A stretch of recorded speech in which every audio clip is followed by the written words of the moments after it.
भविष्य में ये सरकार हटे, इसके लिए हम सब लोग मिलकर एक काम करेंगे। जब सरकार हटेगी तो चीजें बदलेंगी। जिस समय टेक्नोलॉजी का इतना ज्यादा प्रचार और इतना ज्यादा पेनिट्रेशन यूपी में नहीं था, उस समय भी समाजवादियों ने टेक्नोलॉजी का साथ लेकर के, चाहे वो डायल 100 हो, एम्बुलेंस सर्विसेज हो, एससीएल का ट्रेनिंग इंस्टीट्यूट आया हो, ट्रिपल आईटी आया हो, या स्कूलों को मॉडर्नाइज करने के लिए काम शुरू हुआ हो, या अभिनव स्कूल बनाने शुरू कर दिया हो, नए इंफ्रास्ट्रक्चर स्कूलों को दिया हो, ये लगातार काम चल रहे थे। साथ साथ बच्चों के हाथ में लैपटॉप दिया, जिससे कि बच्चे पढ़ लिख सकें, उनके परिवार में भी लोग पढ़ लिख सकें और आगे बढ़ सकें। और गांव-गांव इंटरनेट बिछाने का भी उस समय, हालांकि वो प्राइवेट इन्वेस्टमेंट था, तब भी उसके लिए सबसे बड़ा कदम समाजवादी ने उठाया था। और आपको याद होगा जब लॉन्च हुआ था तो हजरतगंज में उसको हम लोगों ने फ्री भी किया था वाईफाई। आपके हजरतगंज में फ्री वाईफाई था, पार्कों में फ्री वाईफाई था। एक ही संकट है उत्तर प्रदेश में, वो है भारतीय जनता पार्टी। भारतीय जनता पार्टी हटेगी तो सब संकट दूर होंगे। आपने कहा कि 36,000 स्कूल बंद हो गए, लेकिन 10 सालों में दारू के ठेके बहुत बढ़े। मेरा निवेदन है उस तरफ आप लोग न जाएं, उस तरफ जाने की आदत न डालें। और केवल वही नहीं बल्कि गांजे की भी सील बढ़ी है। और पहले गोरखपुर की तरफ पकड़ा जाता था गांजा ज्यादा 2017 से पहले, लेकिन 2017 के बाद लखनऊ के आसपास बहुत पकड़ा जा रहा है। इसका कारण आप बताइए क्या हो सकता है? गोरखपुर से लखनऊ आ गया, बनारस में पकड़ा गया है, वो कल ही पकड़ा गया, कई किलो। सर 62,000 पद घटे हैं, इसलिए घटाए हैं क्या 69,000 वाली वैकेंसी ने क्लियर करना पड़े? ये पद इसलिए घटाए जा रहे हैं क्योंकि ये सरकारी नौकरी नहीं देना चाहते हैं। और सरकारी नौकरी देने का मतलब है कि बजट से पैसा देना पड़ेगा, उसे भ्रष्टाचार नहीं कर सकते हैं। आउटसोर्स इसलिए करते हैं कि भ्रष्टाचार कर सकें। जब आप सरकारी नौकरी देंगे, बजट से पैसा देना पड़ेगा, तो आपको आरक्षण भी देना पड़ेगा। इसीलिए आपको जारी किया था, अगर आपको याद हो, ये आरक्षण का भी जारी किया था, आप याद होगा आपको, पीडी आरक्षण घोटाला, जिसमें पहले पेज पे मैंने कहा था कि अगर पहले पेज का जवाब दे देगी सरकार। 69,000 शिक्षक भर्ती 2019, ओबीसी के पद 27% मिलना चाहिए, मिला कितना? 3.86। एससी को 21%, मिला कितना? 16.2%। एसटी 2%, मिला कितना? 0। ये तो पहले पेज का जवाब दे सरकार, पहले पेज का। और रहा बचा चढ़ावा चोरी कर ली, चंदा चोरी कर ली, सीसी कर लिया। सर जयंती के बाद जन अल्फा भी सड़कों पे है और अपनी मांग करा अच्छी शिक्षा व्यवस्था के लिए, वहीं बीजेपी के लोग उनको गटर कह रहे हैं और अलग अलग तरीके से उनको मतलब बदनाम करने की कोशिश कर रहे हैं। इसको आप कैसे देख रहे हैं? हालांकि समाजवादी पार्टी में जेएनजी भी बड़ी संख्या में थे, जन अल्फा भी बड़ी संख्या में थे। समय समय पे आप लोग मिले होंगे, उनके वीडियोस वायरल हुए। मैं एक पर्टिकुलर नाम नहीं लेना चाहता हूं, लेकिन है। और हो सकता है आपको अल्फा वालों से मुलाकात हो गई हो आपकी, कम से कम वो एक्सप्रेसिव है, अपनी बात को कहना चाहते हैं बिना संकोच के। पॉलिटिकल सिस्टम में और डेमोक्रेसी में ये हमारी आपकी जिम्मेदारी बनती है कि उनकी बात सुने जब वो दुनिया से कनेक्टेड हैं। और शायद इतना विट, इतना डिफरेंट कैंपेनिंग, कम्युनिकेशन या इतना क्रिएटिव कभी नहीं देखा होगा जैसा देखा गया। और जो लोग कहते थे कि बेटी बचाओ बेटी पढ़ाओ, उन्होंने सोचो बेटियों के साथ क्या व्यवहार किया। और केवल किया नहीं, पुलिस से करवाया व्यवहार।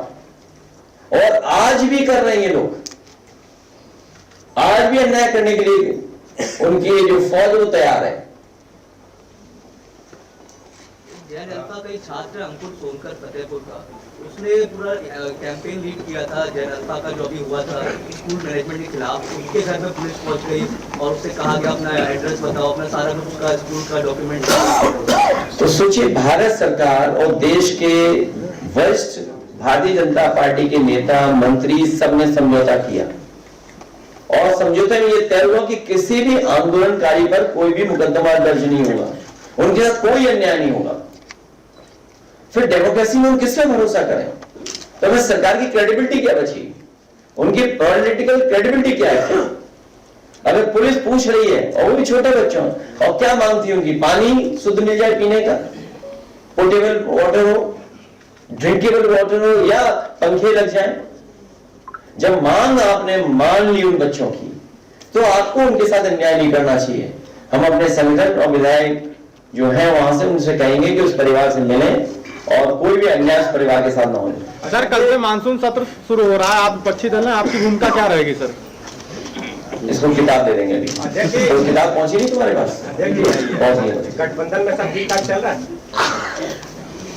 प्रमोद तिवारी जी कह रहे हैं आज शो, वो जब उनसे सवाल पूछा गया राजीव राय का, आप क्या चाहते हो बताओ? सर हम तो कुछ नहीं, हम तो सवाल करना। तुम लोकसभा में हो, सर दूर से देखते हो टीवी में, हाँ के ये जा रही ये बात कर रहे हैं।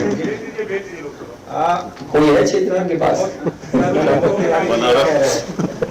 प्रमोद तिवारी जी कह रहे हैं, तुम्हें ये नहीं पता है कि प्रमोद तिवारी जी और समाजवादी पार्टी कितने गहरे संबंध हैं। हम एक दूसरे कितना सम्मान करते हैं, और केवल उनसे नहीं बल्कि पूरा जितना भी दल है वहां उनसे। ये पता ही नहीं आपको? फिर क्या है पत्रकार करते हो? तो सर फिर वो इस्तीफा दे दो पत्रकार का। लखीमपुर खीरी से एक इको गार्डन पे किसान आके धरना दे रहा है, उसका आरोप है कि भाजपा के जो जिला पंचायत अध्यक्ष हैं उन्होंने उसकी खेत पे कब्जा कर लिया है। भारतीय जनता पार्टी पूरे देश पे कब्जा कर रही है, और अयोध्या की बात हमने आपको पहले भी बताई थी। भारतीय जनता पार्टी जमीन जहां मिल जाए उन्हें, तालाब जहां मिल जाए वो कब्जा कर लेते हैं। लखनऊ का 2017 के लगभग आप अगर मैप निकालेंगे, जितने तालाब थे सब बीजेपी वालों ने कब्जा कर लिए। अब तालाब ही नहीं दिख रहे मैप में। अगर आप गूगल अर्थ से मैप निकालेंगे, सैटेलाइट अगर आप पे मैप होंगे, इनफैक्ट आपको पता होगा कि जो विभाग है रिमोट सेंसिंग वाला, उनके पास बाकायदा नक्शे हैं, वो आइडेंटिफाई करके बता सकते हैं कि कहां पहले पानी था, तालाब था, क्या एरिया था। जितने महत्वपूर्ण तालाब थे सब भारतीय जनता पार्टी के लोगों ने मिलकर के भूमाफियाओं ने कब्जा कर लिया है। प्रशासन पे भी मिलाभगत का आरोप लगा रहे हैं कि प्रशासन की मिलाभगत से जो है वो जिला पंचायत अध्यक्ष ने उनका खेत कब्जा है। जितने भी भ्रष्ट लोग हैं, जितने भी जुर्म करने वाले लोग हैं, जितने भी पाप करने वाले लोग, सब बीजेपी में। बीजेपी, भ्रष्ट, जुर्म करने वाले लोग, पाप करने वाले लोग। बीजेपी जितने भी भ्रष्ट हैं। बताइए, एक्सप्रेस वे बना, टूट गया। भाई आपने, हमने सबने देखा ना वीडियो तस्वीर, और क्या कहते हैं कि ये बहुत टेक्नोलॉजी का इसमें इस्तेमाल हुआ है। एक मॉडर्न टेक्नोलॉजी के साथ हमने सड़क बनाई इसको, और कितने दिन बाद ही हो गया वहां गड्ढे? 13 दिन बाद। बुंदेलखंड तो प्रधानमंत्री जी के जाने के बाद ही गिर गया था बुंदेलखंड। पूर्वांचल में तो नया नहीं कितने गड्ढे हैं आज भी, और जानवर कब आ जाए पता ही नहीं, किस रफ्तार से आ जाए पता ही नहीं है। तो इसलिए जितने भी भ्रष्ट लोग हैं सब बीजेपी में हैं। तो भ्रष्ट, जुर्म करने वाले लोग और पापी लोग सब बीजेपी में है। बीजेपी तो नाम ही नहीं समझ पाए अभी तक। चंदा चोरी के लिए छात्रों के ऊपर कार्रवाई हो रही है, लेकिन चंदा चोरों पे अभी तक जो है एसआईटी बनी, कोई कार्रवाई नहीं हुई है, घूम रहे हैं। चंदा, राम धन, चढ़ावा चोरी, और सब ज्यादा बीजेपी के पास। तो बीजेपी को सफाई देनी चाहिए इस बात को लेकर। पंचायत चुनाव को लेकर उनके मंत्री ओम प्रकाश राजभर लगातार में तैयारी होकर सरकार लगातार पंचायत चुनाव ऐसा है, अब ये मिल के आए कुछ दिन पहले, ओम प्रकाश जी से मिलाए हैं। नेगेटिव मिलाया या पॉजिटिव मिलाया, भगवान जाने क्या हुआ होगा। शरीर में तो यही पड़े हैं। समझाने के लिए चंदा चोरी का क्या सुझाव? देखिए, बाई इलेक्शन नहीं हो पा रहे हैं, पूरे देश में बाई इलेक्शन हुआ, सरकार पीछे हट गई बाई इलेक्शन से हारने के लिए। नहीं, वो जानते थे कि फोर्स लगाना पड़ेगा, बिना फोर्स के जीत पाएंगे, और कितना फोर्स से वो काम लोगे आप। बीजेपी वाले कभी भी सगे नहीं हो सकते किसी के। आप देखिए दिल्ली में जो हुआ, सवाल तो ये कि लाठी पड़ी, उन्हें पता है लाठी किसने मरवाई, लाठी चलाने वाले को पता है किसके ऑर्डर में लाठी चली, जिस पे लाठी लगी उसे पता है किसकी वजह से लाठी पड़ी है, और बीजेपी सरकार में उसे पता ही नहीं लाठी किसके ऑर्डर से चली है। आज अधिकारियों के साथ ही नहीं है वो, सोचिए आप, और अधिकारियों को आगे कर दिया। एक अधिकारी तो इस्तीफा दे दिया। इसलिए जो अधिकारी अभी अन्याय कर रहे हैं ये भी जान लें कि बीजेपी उनकी भी सगी नहीं है। जिस दिन उन्हें लगेगा कि फंसने वाले हैं ये लोग, उसी दिन साथ छोड़ देंगे। अब वो सब अपनी मन की बात कह रहे हैं। एक विभाग है उसके मंत्री का सब मन की बात जानना चाहते हैं, वो आए नहीं रहे सदन में। सभी सांसदों के सामने बला टल गई, मामला निपट गया, उन्होंने उनके मन की हो गई बात। सर, बीजेपी के एक विधायक वीवीआईपी गेस्ट हाउस पर धरने में उनसे जब पूछा गया कि नीट पेपर लीक पर सर क्या रुकर कह रहे हैं कि हमने फिर ये एग्जाम तो करा दिया, क्या युवा का भविष्य यही इतना हल्का है? भारतीय जनता पार्टी पहले से साजिश षड्यंत्र करती आई है, सूची लिस्ट बदलने का काम ये करते आए हैं।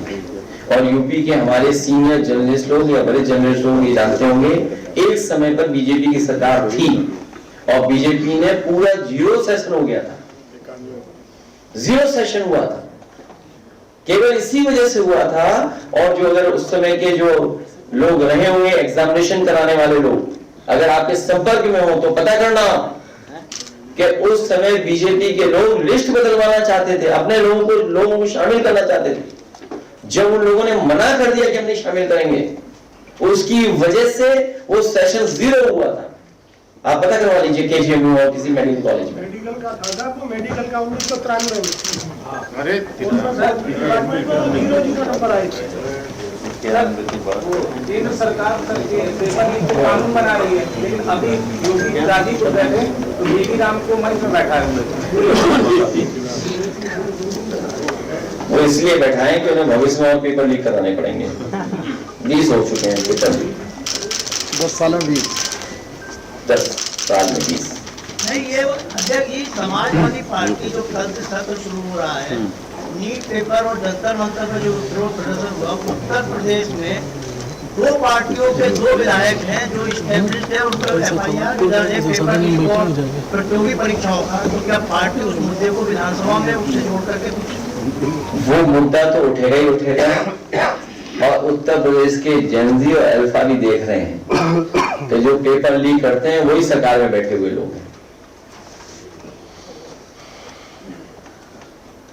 लेकिन खूब घेराबंदी आपने किया खतरे दिलवाने की। जी गौशाला में जो भ्रष्टाचार हो रहा है उसकी अभी प्रभु हनुमान जी से हम लोगों ने सबने आशीर्वाद ले लिया है। ये वही हैं जिनके साथ हनुमान जी क्या व्यवहार किया था, याद है आपको? याद है? और ये FIR किस पे लिखा रहे हैं अभी लोकसभा में? समाजवादियों पर, विपक्ष के लोगों पर, पप्पू यादव पर, अवधेश जी पर, कांग्रेस पार्टी के नेता उन पर। तो FIR इन पे क्यों नहीं हुई? उन्होंने हनुमान जी को इस तरीके से पेश किया था, उन्हें मजबूर किया, उनकी गरीबी का मजाक उड़ाया उन्होंने। जितने भी ये पात्र बनते हैं, कलाकार बनते हैं, वो सब गरीब घर के परिवार के हैं, उनका इसी से जीवन यापन होता है। इसलिए पहले भी मैंने कहा था, अगर आपको याद हो 22 से पहले, चुनाव से पहले, तभी डॉक्टर राम मनोहर लोहिया, नेताजी, हम सब लोग रामायण मेला कराते थे। रामायण मेला का बजट होता था चित्रकूट में और अयोध्या में। इन पात्रों को, जो कलाकार हैं, समाजवादी सरकार बनने पर इन कलाकारों को सम्मान दिया जाएगा। और साथ ही साथ जो हमारी हिंदुस्तानियत की परंपराओं को जो बढ़ावा देते हैं, जो भाईचारा, जो बंधु राष्ट्र बनाने के पक्ष में है, ऐसे कलाकार और ऐसे लोग, बुद्धिजीवी, कोई भी होगा, उन्हें हम लोग सम्मान राशि से जोड़ने का काम करेंगे। जिस तरीके से कभी समाजवादी सरकार में यश भारती हर वर्ग के लोगों को, चाहे वो शायर रहे हों, चाहे वो कवि रहे हों, चाहे वो कलाकार रहे हों, चाहे खिलाड़ी रहे हों, चाहे संस्कृति से जुड़े हुए लोग रहे हों, उन सबको सम्मान राशि दिया करते थे। भविष्य में हमारी हिंदुस्तानियत तहजीब को बढ़ाने के लिए, उन परंपराओं को बढ़ाने के लिए अगर हमें सम्मान राशि तय करनी पड़ेगी तो इन कलाकारों के साथ उनको भी सम्मान राशि देने का काम करेंगे। हम लोग 22 में भी कर चुके हैं, आपको याद होगा। अध्यक्ष जी, जिस तरह से जो है सोशल मीडिया पे पीएम मोदी जी ने आगे जेनजी को माफी मांगने के बजाय माफ कर दिया, तो क्या ये डैमेज कंट्रोल का कोई तरीका है? हालांकि मैं कोई वो नहीं हूँ जो सुझाव दूं, लेकिन बीजेपी विश्व की सबसे बड़ी पार्टी, सबसे बुद्धिजीवी पार्टी, उन्होंने प्रधानमंत्री जी को फंसा दिया उन्हें रील बनाने के लिए, और जैन जी ने उनकी रील बना दी। भाई पूरी बीजेपी ने उन्हें आगे कर दिया, रील बनाइए आप। और जब हम लोग इंस्टाग्राम पे रील देखते हैं तो बड़ा दुख होता है, कैसी कैसी रील बन करके आ रही है। इसलिए बीजेपी वाले किसी के सगे नहीं, अंडरग्राउंड, अनरजिस्टर्ड, एक रंगी लोग, वो किसी के नहीं है।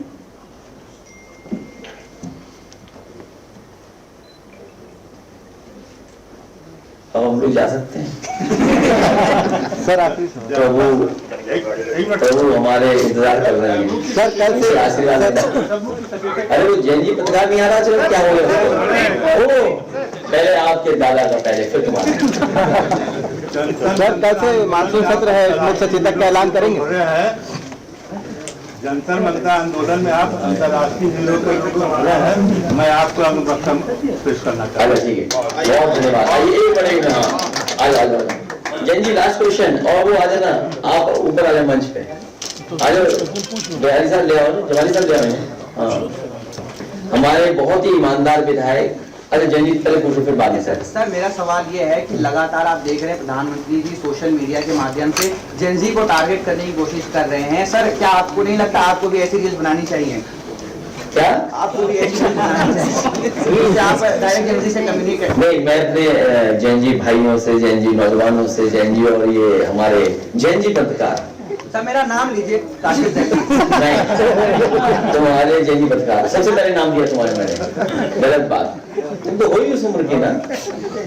खैर, तो मैं निवेदन आपसे करूंगा कि आप हमारे लिए अच्छा बनाइए, क्रिएटिव करिए, कुछ क्रिएटिव हो आपका, तो हम उसको प्रमोट करेंगे, हम लोग भी उसका। सर हम जेनजी स्टाइल में आपका एक इंटरव्यू करना चाहते हैं। वो स्टाइल क्या होगी? तो वो हमें ट्रेन कर देना थोड़ा, तब हम आपके साथ इंटरव्यू में बैठेंगे। तो ट्रेनिंग बहुत जरूरी है, तुम पुराने हो, तुम्हें क्या लेना देना। ठीक है, नेक्स्ट 15 अगस्त के बाद